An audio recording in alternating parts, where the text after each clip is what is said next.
अस्सलाम वालेकुम फ्रेंड्स, आज हम बात करेंगे एनएफपी के बारे में। एनएफपी का डेटा आखिर है क्या चीज़, मैं आपको उर्दू में डिटेल से समझाने की कोशिश करूंगी ताकि न्यू बिगनर समझ लें। NFP non farm payrolls एक कलीदी इक्तिसादी इंडिकेटर है जो कि माहाना US Bureau of Labour statics की तरफ से जारी किया जाता है।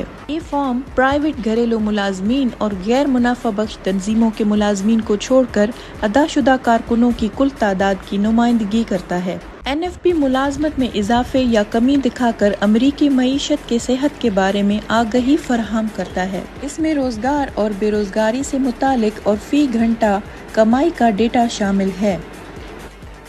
अब कई लोग सवाल करते हैं कि एनएफपी की रिपोर्ट आखिर क्यों इतनी अहम है।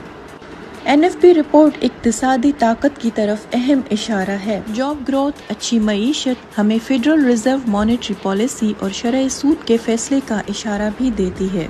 एनएफपी का डेटा हर महीने के पहले जुमे को रिलीज होता है। ये डेटा ताजरों, माहिरीन और पॉलिसी मेकर्स की तरफ से गौर से देखा जाता है। अब जानते हैं कैसे एनएफपी सोने की कीमत पर असर अंदाज होता है। गोल्ड को अक्सर सेफ हेवन असासे के तौर पर देखा जाता है।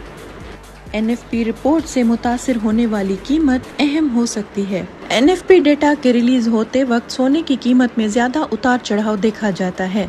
यहाँ हम जानेंगे कि मुख्तलिफ सिनेरियो गोल्ड की कीमत पर कैसे असरअंदाज होते हैं। Number 1, strong NFP report. अजमत में इजाफे की निशानदही मतलब डॉलर की कीमत में इजाफा। जैसे जैसे डॉलर बढ़ता है गोल्ड की कीमतें गिरती हैं क्योंकि गोल्ड अब काफी महंगा हो चुका है दूसरी करेंसी के मुकाबले में। Number 2, weak NFP report.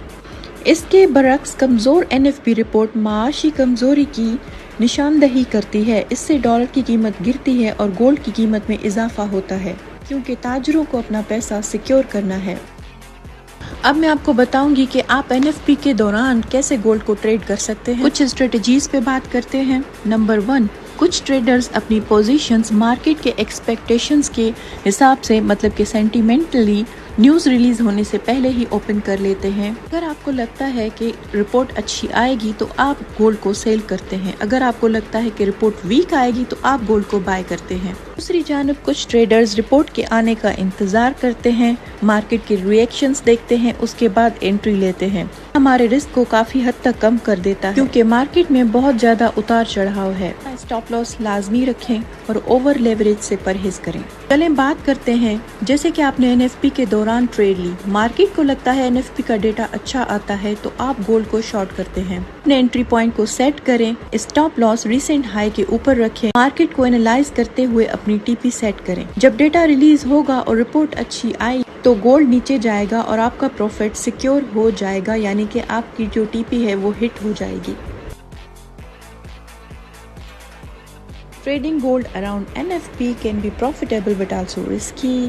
कुछ टिप्स आपसे शेयर करते हैं एनएफपी के बारे में। हमेशा इन्फॉर्म्ड रहें, मार्केट से टच में रहें, इकोनॉमिक कैलेंडर्स को फॉलो करें कि एनएफपी का डेटा जो है वो कब रिलीज होगा। मार्केट के सेंटीमेंट्स लाजमी देखें कि क्या एक्सपेक्टेशंस हैं।